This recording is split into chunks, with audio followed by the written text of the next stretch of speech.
Uh, Thank everyone for having thought to invite me to the National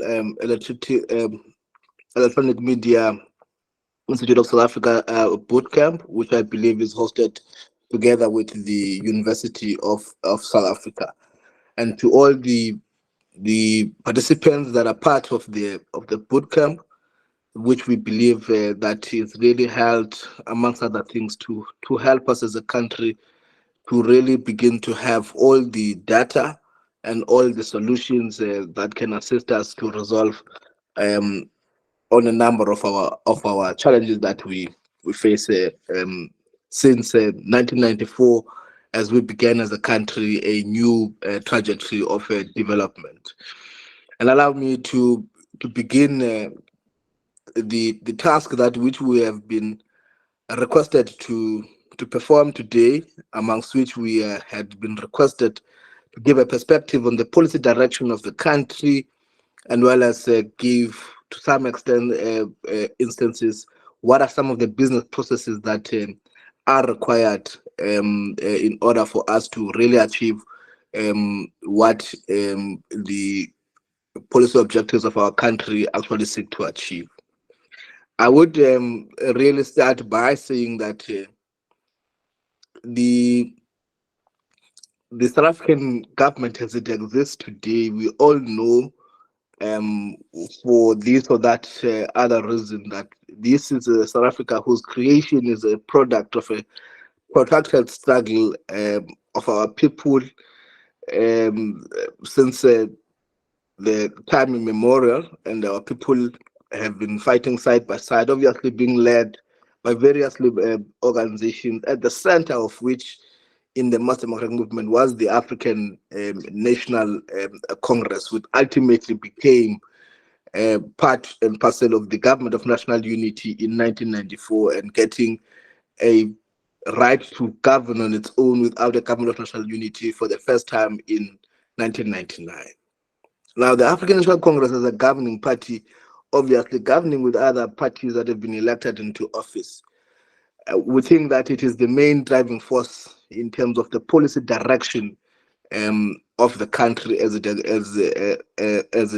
transpires today, and therefore we must begin to say what is it that the African National Congress, it as it leads all other political parties in the process of transformation of South Africa, what is it that it really wants for our country? From where we're seated, South Africa, the African National Congress has wanted a united and a democratic South Africa that is non-racial, that is non-sexist, and that is prosperous. And I think that it is important for us to grasp this particular point about what the African National Congress is seeking to have: a united and a democratic South Africa that is non-racial, non-sexist, and prosperous, and therefore begin to then understand, but to what end um, must this assist us, and what do the people of South Africa, in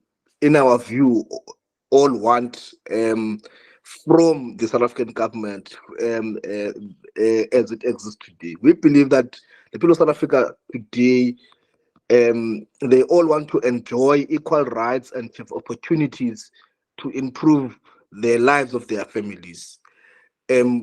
That every person who can work must have opportunities to actually perform that particular work. That also we must be able to make sure that those who are unemployed, who are living in poverty, are cared for and are able to feed their families. We want everyone to enjoy decent education and healthcare in order to ensure a better life for all. We want our people want a country where all we are proud of being its citizens, and everyone is included in our democracy and our communities, and no one indeed should be left behind. We definitely would want peaceful communities where we can raise our children in a safe and a caring environment. And I think that this must be great in terms of what are the kind of things that are the needs and wants of our people in society. And I think that we are attempting to give a summary of that.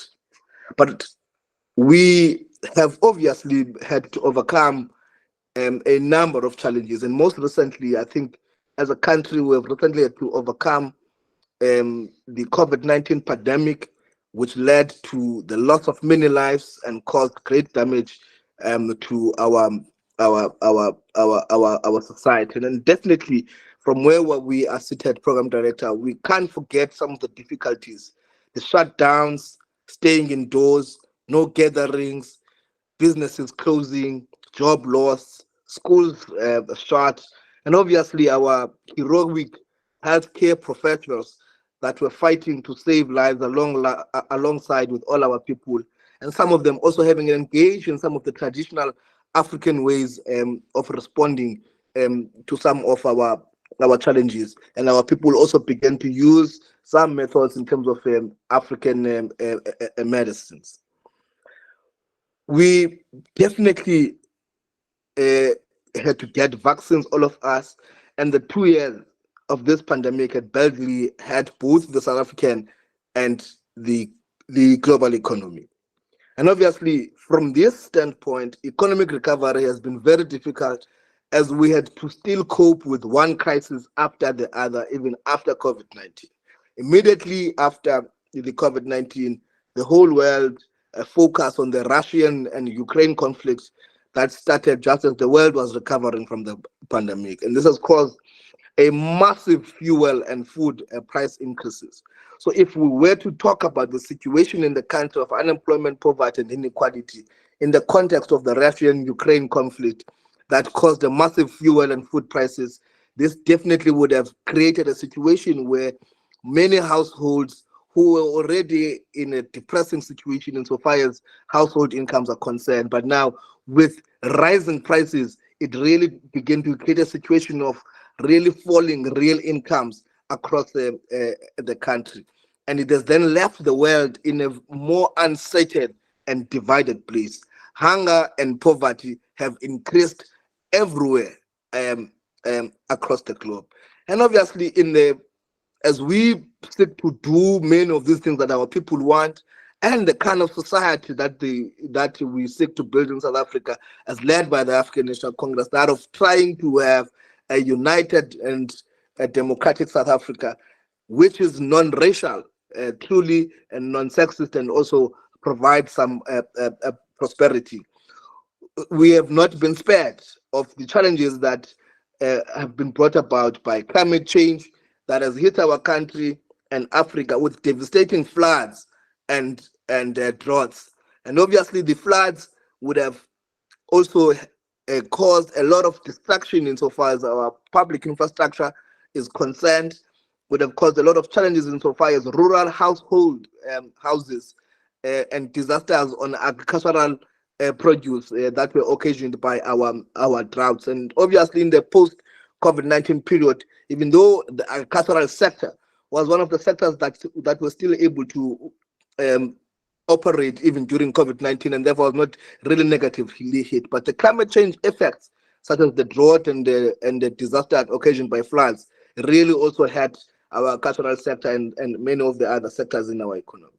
And amidst these global crises, we also have witnessed the unrest of KwaZulu-Natal and Gauteng of a sort never experienced in our democracy. And obviously, we have had our electricity supply that has come under severe pressure as a result of poor management, criminality, corruption, and inadequate maintenance.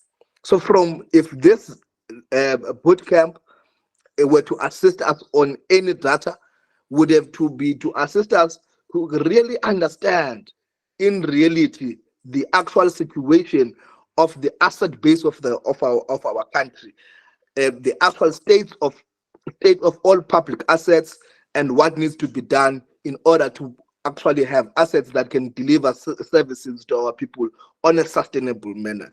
Because if we can learn anything from the electricity supply, we can definitely learn that poor management, criminality, and corruption and inadequate maintenance, what it can do to any sector. And obviously, this is against the backdrop of us having increased access to electricity to a vast number of communities that otherwise people in 1994 would not have had. And obviously, the wrestle of the different classes in society and the different groupings within the ruling class that have been wrestling to capture the policy direction of the country and therefore capture the state has not also spared us of any challenges, which has resulted in a breakdown of the state capacity in what was called the state capture. Billions that should have been spent on supporting social development and economic recovery have been lost to corruption and criminality. So if there's, amongst other things that we must be helped to confront, is the whole situation of corruption and criminalities. And these are some of the crises that as a country we have had to confront, at least since the current administration, whose term of office is really coming to an end since 2019. And I want to go back to where exactly we would have started, about what kind of society, having really laid what are some of the most pressing economic challenges that we are facing, to really emphasize on the point that unity and democracy is both means and an end in itself in the context of South Africa we seek to build. If we accept the kind of South Africa that the governing party believes can deliver a better life for all, we therefore must understand that unity and democracy is both a means and an end in itself. And thus we've undergone a process as a country to unify the state through consensus-seeking process and establish state structures and systems through a democratic process since 1994. To the extent that as we speak here today, we have a unitary state with a decentralized legislative, executive, and accounting authority over the functions that are allocated to each sphere. And I think that this point is important, that we have a unitary state that has a decentralized legislative, executive, and accounting authority over the functions allocated to each sphere. And as we develop business models that are going to help us achieve some of the policy directions and policy objectives that we will formulate to respond to some of the challenges that we have outlined earlier on in terms of our actual economic situation, we've got to take into consideration the legislative processes, the executive processes, as well as the accounting processes, because these are the three sets of authority that exist in government, through which government actually performs all its work. To the allocated to each sphere, and the spheres, the functions are really outlined in terms of Schedule 4 and Schedule 5 of the Constitution of our country, Act 106 of 1996, to all the national, provincial, and local sphere. But what must each sphere do? Each sphere must plan, budget, and perform its functions in a manner that complements, collaborate, and cooperate with each other. And I want to repeat that in relation to the work that we must do as a country, each sphere of government, being the national government, provincial government, and local government, must plan, must budget, and perform its functions in a manner that complements and collaborate and cooperate with each other, as all the work they do is in the service of the same people located in the different parts of our country. And thus the work of government as a whole has to respond to the socio-economic situation of our people. And later on, as I'm about to conclude, I will briefly speak on the IDP budgeting and PMS as process. But I do want to say that this socio-economic situation that the government must respond to, it happens in 9 provinces in the country that are made up of 257 municipalities. And these municipalities are further demarcated into 8 metropolitan municipalities, which is the city of Cape Town, the city of Tshwane, the city of Johannesburg, the city of Kuruleni, eThekwini municipality, Mangaung, as well as Buffalo City municipality and the Nelson Mandela Bay, which are the 8 metros. 44 district municipalities in the country, as well as 205 local municipalities. And these are further demarcated into smaller parts, which in the whole country we have about 4,468 wards, as well as 23,296 voting districts in the country. And when we therefore talk of development that we must plan for, this development we've got to plan and budget and perform all the functions of government, working with our people, working with business and everyone else, in order to ensure that no one is left behind in the country in all the 23,296 voting districts. And for this to happen, we have ensured as a country that everyone has a voice in the planning and budgeting and performance processes of government, directly through the representation from voting district to the country as a whole, starting with the members of ward committees, the ward councillor, the members of municipal councils, the members of provincial legislatures, the members of parliament, who are given the legislative authority. So all the municipal councils, legislature, and parliament are given in the main the legislative authority, who then amongst themselves elect and appoint through systems of delegation the executive authority. And it is through the executive authority that the judicial authority is established. The judicial authority in the country that is composed of the magistrate courts, the high courts, the Supreme Court and Supreme Court of Appeal, and the Constitutional Court. And you would note some similarities, though not very clear, between the system of government that we've created and the judicial authority, that the magistrate would more or less be like your local courts, and the high court would more or less be performing your provincial work, and the Supreme Courts and the Constitutional Court would more or less be dealing with matters of national importance and national competency. So the magnitude of the things that these courts must decide on would be of national importance, obviously in an integrated manner. And it is through this executive authority and legislative authority that we also establish the accounting authority, which is the public administration, which starts from municipal management, provincial management, and all those issues. These are the people that really employ those people. Now, as we're about to conclude, what services and service standards can we expect then from municipalities, and what limits their ability at times to deliver services? And I've already spoken earlier on about the necessity for all the spheres of government to collaborate and to cooperate with each other, as well as to complement each other. And this, in reality, has been one of the overarching principles that have led us as a country recently to even adopt the district development model that begins to say, how do all the spheres of government plan, budget, and perform all their functions together in all the 44 districts of the country, as well as the 8 metros. So Section 152 of the Constitution sets out the 5 focus areas of all municipalities, or what we would call the objects of local government. And what we are mandated to do is that we are mandated as local government to provide a democratic and accountable government.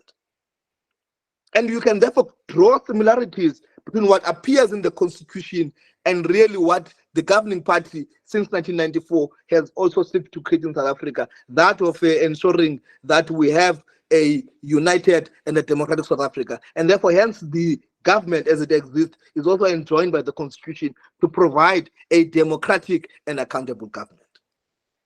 And I want to spend some little bit of time on the democratic and accountable government to just indicate the fact that in South Africa today, since the dawn of constitutional democracy and democracy in 1994, you cannot have government unless we have a democratic process. So what that means, unless there are elections, there cannot be a legitimate government in South Africa insofar as the Constitution is concerned. And democratic processes require an election. So if Tiani, for whatever reason, South Africans, young people and young South Africans were ever to decide that we don't want to vote for this or that other reason, that would create a constitutional crisis, because in that instant, we wouldn't be able to have a government, because the method and process of establishing our government is a democratic process that requires an election to happen. And it is because of that democratic process that enables every South African to be able to hold our government accountable from the level of the voting districts, which we have said earlier are 23,296, through the member of the ward committee, through the ward councillor, up until the parliament, which all work together in a unitary form, as we are a democratic South Africa. So we cannot have that particular situation. So as we must plan and budget and perform, we must do so in order, as enjoined by the Constitution, that local government has got to then do the second focus area, to provide basic services in a sustainable manner. So we've got to plan for these services, and we've got to budget for them and perform them in a manner that these services are delivered in a sustainable manner. And one of the issues about sustainability is to deliver services in a manner that allows the current generation in all the 23,296 voting districts in the country to have access to basic services today in a manner that ensures that even future generations will have access to the kind of natural resources and other kind of resources that will enable future governments to be able to deliver those services, even for other future generations. So we cannot squander the environment and squander the current resources that we have today, because we are the current generation, and forget that as we live today, we also reproduce ourselves, and we must therefore be able to cater for the interests and the demands in terms of services for the generations that we are also creating in our own existence. We've also got to provide a social and economic development as local government. So people must also grow socially, and we must also promote economic development. We must also promote a safe and a healthy environment. We must also encourage the involvement of communities. Now, this is the Constitution in section 152, paragraph A to E. And I want to emphasize this point that says, as data scientists that are gathered in this boot camp, and as ICT people, it means whatever business processes that you must assist government as a whole, and more emphatically, local government that has got a responsibility of integrated development planning, you've got to ensure that your processes are able to enable government to provide a democratic and accountable government.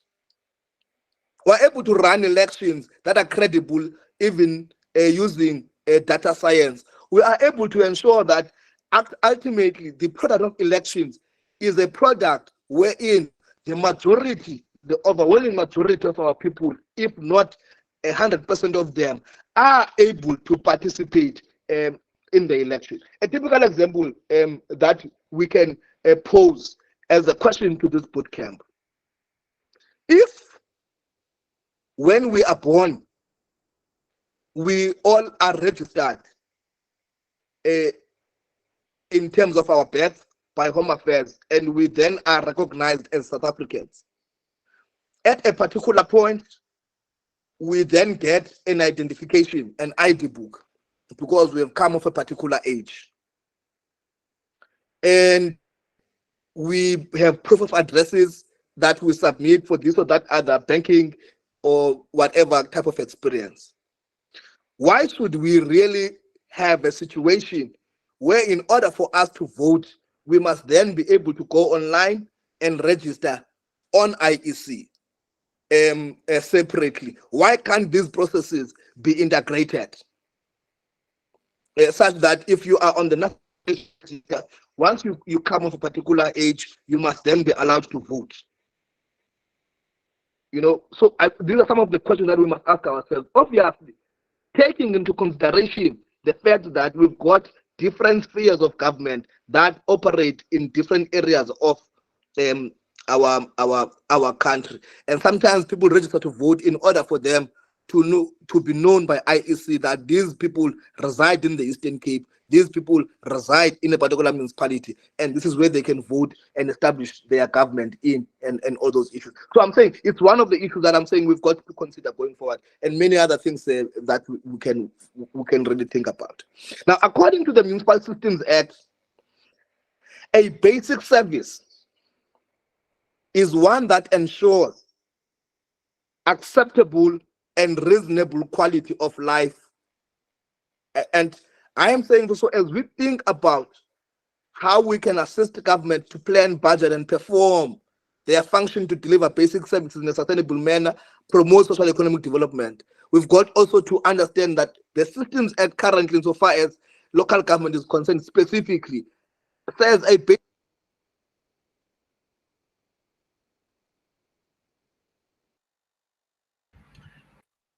Councillor, you accidentally muted your mic. My apologies for that. We are saying that according to the Municipal Systems Act, a basic service is one that ensures acceptable and reasonable quality of life with regards to the following basic services: water, sewage, refuse removal, roads, stormwater control, electricity, housing, and firefighting. Now, in terms of all these services, can we as a country be able to say, out of the 23,296 voting districts in the country, so many of these voting districts have got access to an acceptable and reasonable quality of water, sewage, refuse removal, roads and stormwater control, electricity, housing, and firefighting? Or have we still distributed these services in an unequal manner between the rural and urban communities? Because the Systems Act says we must ensure an acceptable and reasonable quality of life, and therefore access to water, sewage, refuse removal, roads and stormwater control, electricity, housing, and firefighting. And this is supposed to be accessed by all South Africans in all the 23,296 voting districts in the country. And how many of them today can we say have got access to that?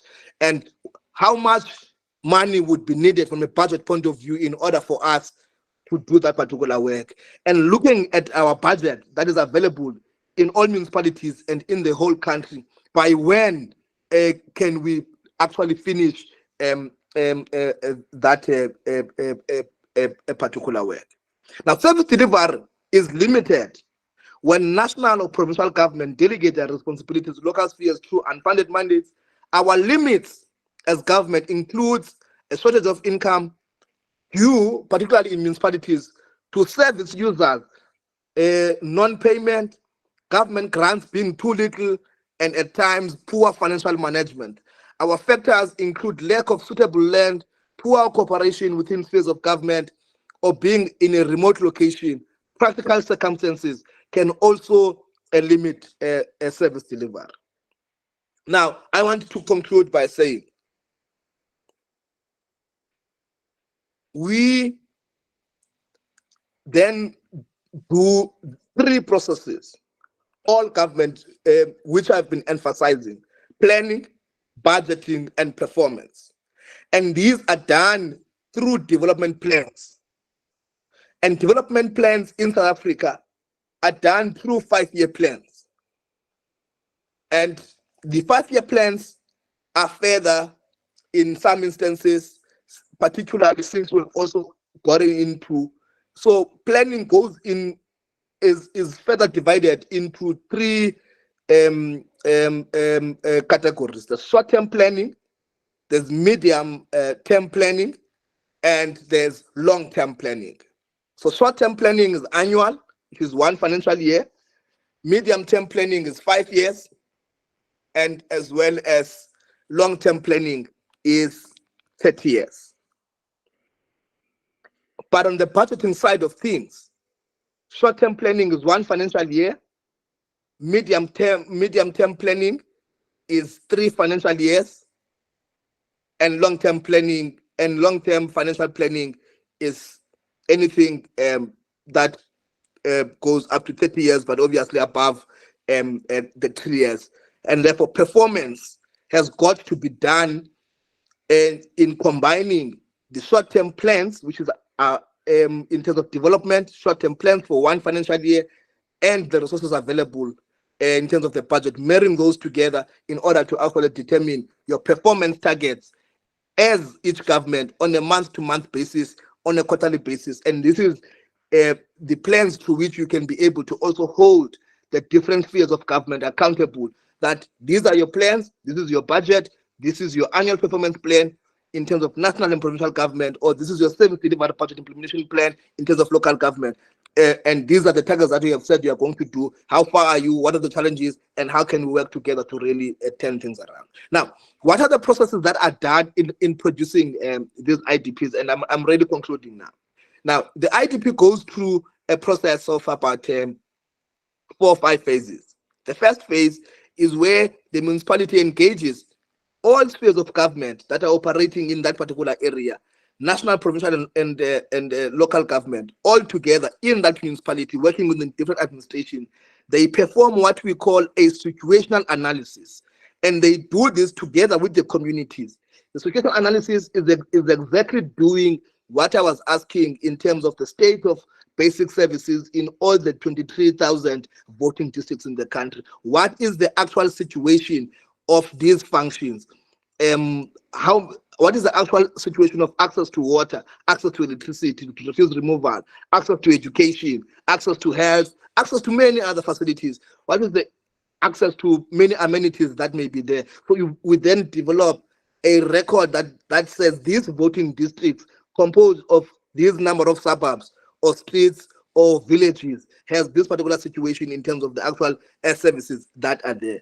And having done that situational analysis, we then formulate priorities priorities in terms of saying which one, when we are looking at unavailable resources, must we start with first, that can immediately change our situation. And obviously, having done those priorities, we then must formulate strategies that respond to the situational analysis in order for us to strategize about how do we actually change that situation for the better in terms of our people. And having formulated those strategies, we then formulate projects. And these projects are linked to the strategic objectives, which are ultimately called the IDP objectives of each and every municipality and the entire country. Now, these projects must therefore be saying this: we would need so much for this project, we need so much for that particular project. And once we have done that, we then go through a process of integration where we begin to integrate the possible revenue sources to the required expenditure insofar as the strategies and the projects that have been identified by each sphere of government. And this is done per municipality, per provincial government, and also per department in the national space. And having done that particular integration, we then go back as local government to say this is what, having done situational analysis with yourselves as communities, this is what we are coming up with, having distilled that information from situational analysis, strategy, and projects, and integrated it to the available resources. This is what we believe can possibly be done in the next financial year and the 2 other outer financial years, which then constitute the medium term. And once we agree with our people, after the consultation, we then go to council and adopt that particular IDP as well as the budget. And once we have adopted, we then marry the IDP and the budget into the service delivery budget implementation plans, which are annual financial plans, which or annual performance plans in terms of national government, which then determine in that financial year of local government that starts on the 1st of July, what do we do as a municipality from the 1st of July up until the 30th of June in the following year. Now, what are the priorities that government as a whole, as an ANC-led government, has, that we have been given, all of us, in respect of the different functions that we must perform as we deliver basic services? We must deliver them in a manner that assists against these priorities that have been set as a country, which is my concluding issues. That we must grow our economy to create more jobs and improve the lives of our people. So every work that we do as government, private sector, and everyone else must assist us to grow our economy and create more jobs and improve the lives of our people. We must, as a government, improve the grants, services, work opportunities for those living in poverty. Because if we don't improve, this is the context of improving grants, the context of the discussion around the basic income grant and many other issues that are there. We must ensure that all our children have a chance to get decent education and jobs.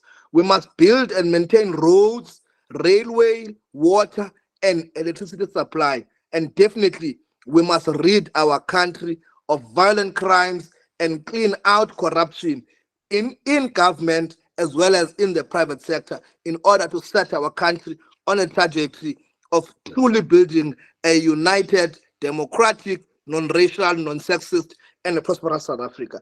With those few words, Program Director, we know we might have taken a little bit of time, but we think that we are not really have exceeded the 30 minutes that we were given. We really do hope that we will have assisted the bootcamp insofar as the policy direction of the country. What is it that we must do in the midst of all those challenges? What is it that we seek to actually achieve as a country, and how is that done? And we can refer the colleagues here in the meeting to a number of pieces of legislation that give guidance on some of these things, to a number of policy pieces that also give guidance on where the country is going. I've deliberately in this in my presentation stepped to more of a theoretical level than they're speaking really on the medium-term strategic framework, the NTPs, ITPs, and all those issues, but just to give you a frame of how government works and what is it that we seek to do as we move forward. And I hope that if anything, my address here would have assisted even members in this bootcamp to understand, one, the importance of voting and actually being registered to vote, that it's only through that process that we can establish a democratic and accountable government. And I've also probably assisted this bootcamp to ensure that what can be our contribution in terms of our promotion and provision of a social and economic development. And I've also assisted this bootcamp in order for us to understand what needs to be done by government and how it must be done, and how can we assist to ensure that government is able to deliver sustainable services to our people that are needed in all our 23,296 districts. That I've also assisted in terms of how do we assist and work with government to assist it in order to ensure that it really provides a healthy and a safe environment. And I've also assisted to say, how do we develop processes and apps and many other interventions that can help really all our communities and all our people in the country in all the 23,296 voting districts, 4,468 wards, 205 local municipalities, 44 districts, 8 metros, and 9 provinces, to really participate in all our government processes and decision making. Give us a mandate, ensure that we report back, and help and hold us accountable. And together, in that particular path, we really can turn South Africa into a better country and make South Africa contribute into a better Africa and ultimately into a better world. And obviously, this is against the backdrop of the recent